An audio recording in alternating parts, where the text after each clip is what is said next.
नमस्कार मित्रांनो. राधानगरीचा वाघ आंबेडकर साहेब आणि एकनाथ शिंदे यांचे प्रिय आमदार आंबेडकर साहेब यांना मंत्रिपद मिळणार हे नुसताच बातमी जशी आलेली आहे. तसंच राधानगरी उत्तरमधील खास करून जे विरोधक आहेत किंवा जे विरोधक आहेत राधानगरी तालुक्यातील त्यांच्या भरपूर पोटात दुखत आहे अशी बातमी आता पूर्ण चर्चा चालू आहे.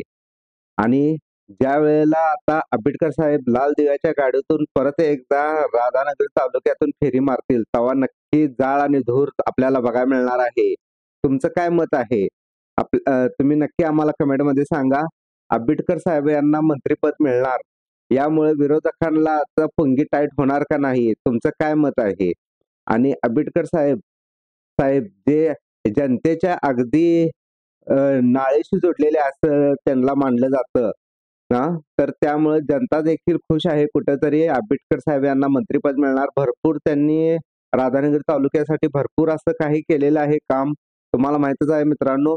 आणि जसं की आंबेडकर साहेब हे प्रत्येकाच्या दवाखान्याचं काम असू दे किंवा कोणतंही सामाजिक काम असू दे किंवा नोकरी लावण्यापर्यंत असू दे, त्यांनी कोणालाच सही देण्यासाठी कधीच नाही म्हटले नाहीयेत.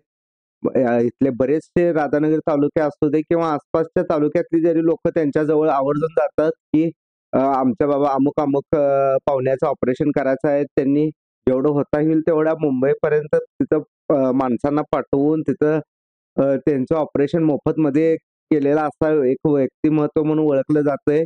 आणि आता त्यांनी 3 वेळा आमदार नंतर आता आमदार झालेले आहेत. त्यानंतर आता त्यांना मंत्रिपद मिळणार. हे ऐकून भरपूर विरोधकांच्या आता पोटात दुखत आहे. तुमचं काय म्हणणं आहे?